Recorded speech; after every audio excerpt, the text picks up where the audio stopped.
Hey guys! So, eto, meron akong konting surprise sa inyo. Actually, I'm going to introduce to you yung partner ko all throughout, not only during this renovation process, but even before, when I was living in QC at ginawa ko yung aking condo unit. Actually, siya na yung kasama ko. Wala pa akong pera nun.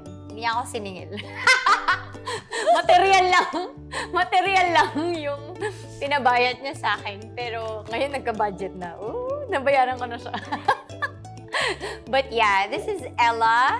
Ella Navarro, say hello to the people who watch my vlog. Hello. And hindi po siya yung contractor, designer na medyo hindi maganda yung nangyari sa akin. So if you guys have been following my renovation journey, there was a not so good part about 2 years ago wherein I got into a deal with some people na hindi namin natapos. And gratefully, Ella was available after some... Kasalanan din niya yung una kasi tinawagan ko siya. Sabi niya, hindi siya sumasagot. So, ibig sabihin, kaya ako naghanap ng iba kasi hindi siya sumasagot, diba? Subuti naman ng pangalawang beses, sinaklolohan niya na ako. Hello to everybody who's watching Carla's vlog. Thank you for, thank you talaga for watching us to showbiz. Nakakainis. Kaya nandito si Ella. Kasi may mga questions ako sa kanya na sinulat ko na hindi ko mabasa. Lola nyo, hi! I'm Rica, your resident Lola. Charot. So, ito na. Sige, ang first question ko, kasi personal questions ko rin to actually. Ano ba ang architect, ano ba ang designer, at ano ba ang contractor? Magkakaiba ba yun o magkakapareho? Ano ba yun? Ano bang differences niya? Actually, yeah, magkakaiba sila to start with.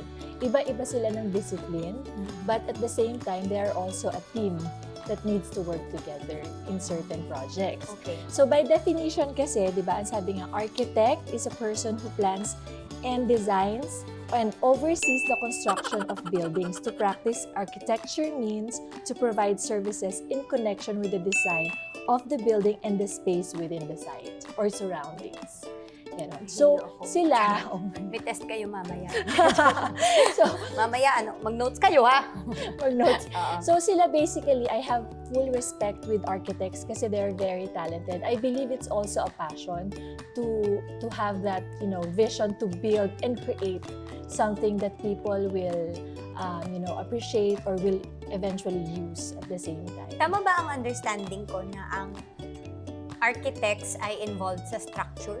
Parang Yeah, yun yung pinaka-ano nila? So the process should be like, so may project, so may client, right?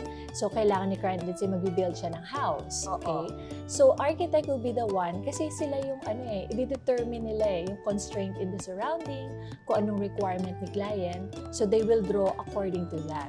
So after which, papasok din sila engineers. So meron din tayong structural engineers na magbe-base or dun sa plan na ginawa ni architect. So ang engineers, iba pa yan sa architect? Iba. So sila, Nadagdagan marami. yung listahan natin. Okay. Maraming sakop ang building. Hindi lang pag may architect, pwede ka na magtayo. So architects are the one who design it. And then according to their design, diba? So let's say ito may post dito, may cantilever dito. Ngayon, si engineer will make that possible. Siya ngayon yung magko-compute, siya ngayon yung gagawa ng paraan para mapaisatupad yung design ni architect. I see. Okay. Structurally.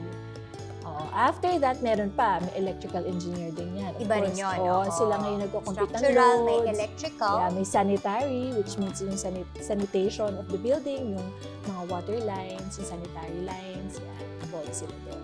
Interior designer naman, ito naman yung, we do the floor planning.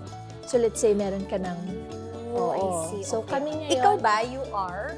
I'm a designer, so I do interior design. Okay. So yun talaga ang parang Yun ang- pinaka-discipline mo, expertise mo. Yun talaga yung ko. Nasa puso ko. Hindi lang pala lalaki at saka anak. Charot. Hindi lang yun. Pwede rin palang trabaho sa puso. Pwedeng trabaho. So yun, so kami naman as interior designer, we do the space planning. So let's say, kagaya mo, yung ginawa natin sa bahay mo, di ba? You have a lifestyle of, you have 2 kids, you have a husband, di ba? Sana all. But, Dami pinanghugot dito sa vlog na. joke lang. Available po siya. Ilan taon ko na nga? daw siya. Sobrang tangkad niya. So, kailangan natin ng medyo may Naiyak height. Anyway. Kung may pera, okay na rin. So yun, bali, so space planning, okay, ito, kailangan mo ng area for your kids to play around dito sa second floor. Pero at the same time, makikita mo rin sila, di ba? So we created a space for them to play. Dito sila So, magsistay. yun yung parang ginagawa ng isang design. Yes, we space plan the property. Oo, first. mahirap yun, ha? I mean, like, that's why I always text her. Like, tama ba itong nilagay kong rug na to dito? Paano Tama mo ito ba? ipupwesto? Naiinis siya minsan. Ay, huwag mo ilagay yan. Inis na inis siya sa akin. So, yun yung sa'yo. Ano naman, okay, dito ako nalilito. Pag contractor, ano siya? Siya lang yung parang kumukuha ng project? Parang gano'n? Oh, basically, si contractor yung nag-e-execute. Diba? Nung kailangan yung architect at saka yung mga designs ng interior designer. Oo. Si contractor ngayon ang, let's say, siya ngayon yung, let's say, may design ka dito, gusto mong i-build to, diba? Siya ngayon yung builder. Siya ngayon yung nagmamanage ng mga tao, ng mga materyales, lahat yan. Yun yung mas masakit sa ulo. Oo. Pinakamahal sa lahat.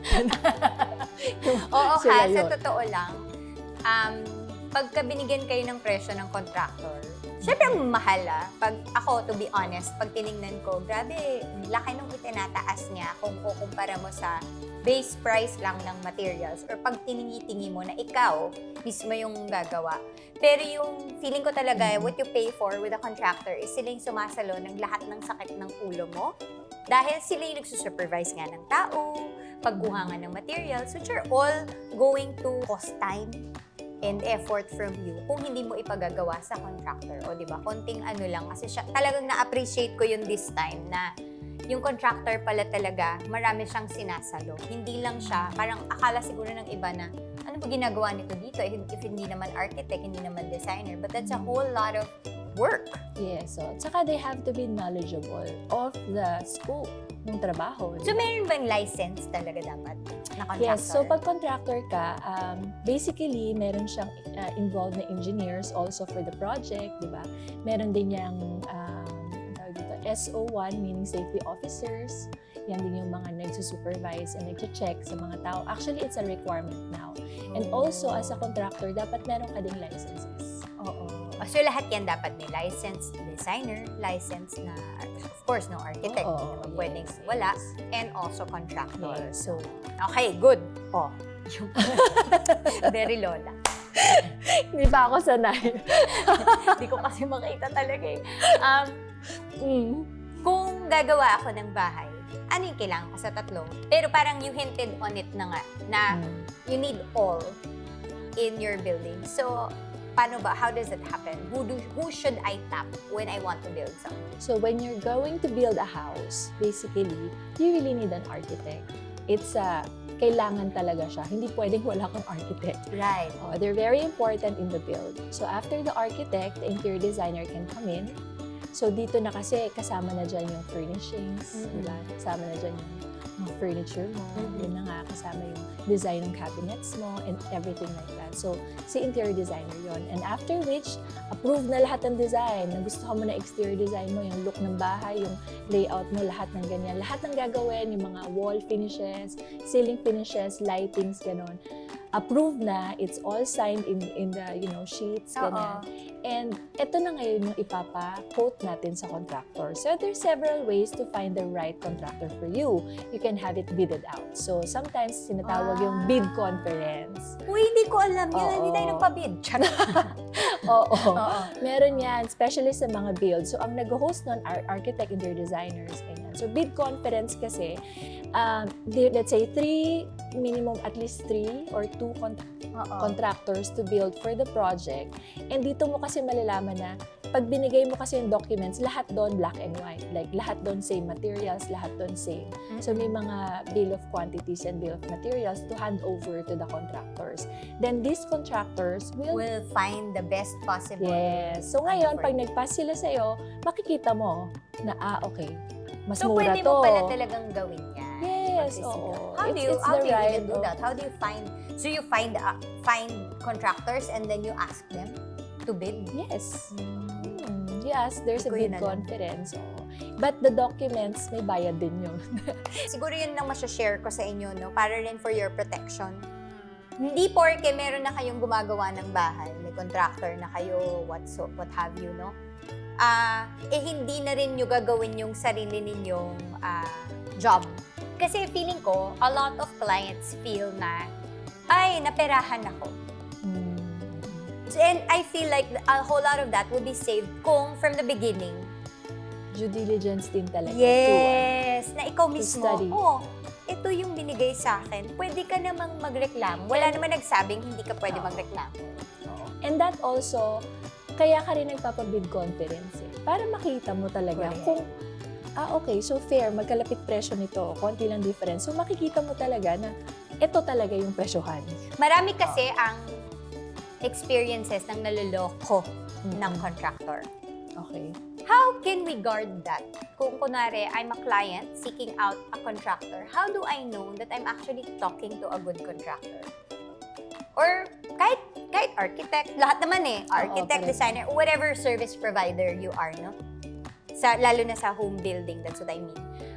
How do I know that I'm safe with this? Parang meron ka bang a couple of things na pwede mong ma-share na pwede naming i-check as clients? Okay, so there are several actually, no? So number one, of course, if it's a recommendation or referral, di ba? Okay yun. Kasi may naka-experience. Oo, lalo na pag yung sa kaibigan mo or close to you or someone that you trust na nag-refer sa'yo, di ba? Parang ganun. So that's also one thing. And other than that, syempre, of course, check the background. Ask for a company profile, di ba? Ask for a specific, let's say, if you need permits and proof that they're really registered and everything like this, if you need a receipt, parang mga stuff like that. So I think lahat naman yan you can check in the internet. Kung registered ba silang contractor, kung registered ba siyang professional. Bumagsak ako lahat dun sa sinabi niya. kaya hindi naging okay yung Pero alam nyo, totoo yun Dati talaga, frustrated ako dun sa the one nga before you. But I also realized that a large part of that was my mistake. Na I did not do a background check. Wala nga due diligence of looking at the profile of these service providers. Parang nagbigay ako ng pera na hindi ko man lang alam kung matatrust ko ba talaga sila. So yun lang. Sariling hugot. Okay. Eto na, last, between contractor and client. What is a good process or relationship? Kasi marami talaga nagkakagalit-galit, di ba? In building a house. Hindi ko naman kasi normal nga dahil isipin mo nga yung mag-asawa wala nga silang binibuild masyado kundi life lang. Pero away sila. So, di ba yung nagagawa ka ng bahay? Saka personal kasi ang bahay. Feeling ko parang like kaming dalawa, marami kami, nag-ano pa kami niyan, yung mga, I feel like ganito, ganyan. Naglabas ako ng mga sama ng loob sa kanya. Pero, I feel like it's because a home is personal. So, kaya rin nagkakaroon ng, parang yung sinasabi mo nga kanina, na hindi maiiwasan na may problema. Correct? A home is part of your life, basically. Practically speaking, walang construction na walang problema. You have to remember that. Walang construction na walang stress, di ba? Basically, walang construction na walang maglilitaw na argument or challenges. So, meron talaga yon, kasama siya. But it's really how you communicate to your client. Yes. And how you how you attend to these challenges. Ano bang solusyon dito? Ito nang gagawin natin. The next steps that you need to do, kung paano na, di ba? Kasi minsan, hindi mo makikita yung problema not until you open it up. Sa costing, okay, sample. Sa costing, ceiling palette, lighting layout, lighting palette, gato. So, may ceiling design ka. Pagbukas ng ceiling, may leak pala dito, may kailangan pang gawin dito, may ganyan pa. So, it's gonna take time syempre, ito lang yung sinabi mong timeline. So, madadagdagan yun. Diba? Ito lang sinabi mong cost, madadagdagan yun kasi nadagdagan ng trabaho. So, it's really a matter of explaining, how to go about this. So, ako yan ang sobrang appreciated ko sa kanya.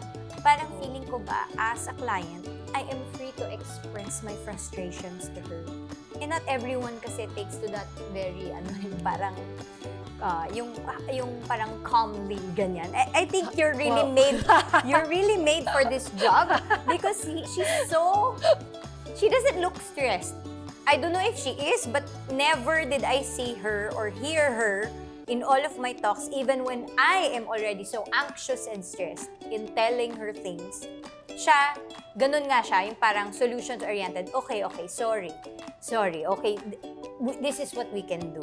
And it helps me as a client to calm down. Which I think it was what you were saying kanina when we were on cam na one very important thing between client and contractor is communication. Iba talaga. Ako, I'm happy that I can communicate to her even when I'm not happy with what she did. Ganon. Ano siya? Naks. Perfect siya eh. Charot. Pag sabi ko, Ella, bakit ganito to? Ganyan. Sige, baguhin natin. Sabi niya, sige. Alam ko na. Ang ganda lang kasi parang I can be that with her. So I'm not sure kung ganyan siya sa lahat. Pero ako, at least na-appreciate ko yun sa kanya. Siguro maganda na rin yun marinig for other contractors and designers, no, na it helps us clients when we can release our frustrations to you without you being too defensive. Kasi pag ganun, mahihirapan na kaming magsabi ng gusto namin. Yun naman kasi din ang goal, di ba? Even designers, architects, di ba, contractor, happy si client eh. Di ba, at the end of the day, kami, we always guide the clients. Okay, ito gusto mo, pero hindi mo alam paano pumunta doon. So, we'll take you there together, di ba? We'll go there together. Pero at the end of the day, this is going to be your house. Diba? So, kung ano talaga yung saan ka happy, ay, hindi naman ako titira dito. Hindi siya happy dun sa kulay nung saking bench dyan. Pero sabi ko, hindi ko gusto yung kulay na gusto mo. Hindi, pero in fairness, maganda. Maganda. Ipakita mo. Mamaya mapakita ko sa inyo. So, ganon. I mean, kumbaga, I help balance it, di ba? Itong gusto mo, okay, mahal, you can go for this. Parang, there's always an open option for you para, okay, happy tayo pareho. Kasi gusto ko happy ka, di ba? Gusto ko what you really, ma-achieve mo yung really what you want for your home. Kaya actually, in one of the things I would recommend ko, no, normally ang contractor kasi nag-iiwan niya ng certain percent of the total contract. Let's say before payment, so 5%, 10%, depends on your agreement. So let's say after turnover, if you're happy with it, if ganun, then saka lang. Diyan mo lang. Doon ka lang magbibigay. So yun yung protection ni client. That's good! So mga ilang percent, sorry? 5 to 10, depends on your agreement. You know, I should have done that. Ito kasi si bayad. Minsan nagbayad, sobra pa. Ay, sobra pala yung bayad ko. Ganon. Hindi naman po ako mayaman, kaya lang kasi minsan talagang alam mo yung dami mong iniisip. Kunwari mo, if I'm too busy, kasi like ako, I'm too busy to mind everything. And I can only do this because you're my friend. But if like, let's say, I don't really know you, can I hire someone to check that for me? Yes, they are called project managers. Also, ito architects do that. Your designers do that. Kapag may project sila, they do the punch list for the client. Okay, well, I don't know, pero depende sa agreement yun. But ako, I personally, hindi ako makatulog pag hindi ko na-check. Parang ganon. Like, so, may mga ganon kasing cases din. So, importante, that's why the role of these professionals are also very important. Kasi they take care of you. Parang yung wellness ng client, yun talaga yung pinaka-priority din.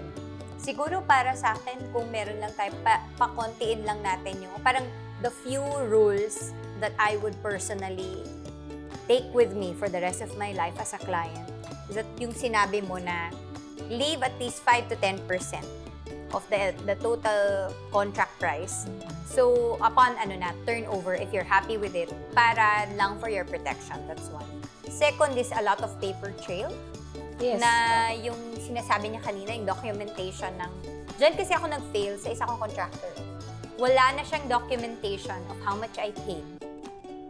And of course, I wasn't keeping that for myself also. I had to go through a whole lot of things before ko nakita lahat ng receipts, ganon. Oo. So, Actually, this was also my experience naman, the same with you, no? Sa isa ko pang, yung mga kaibigan ko rin before, na gumawa din sa bahay na to.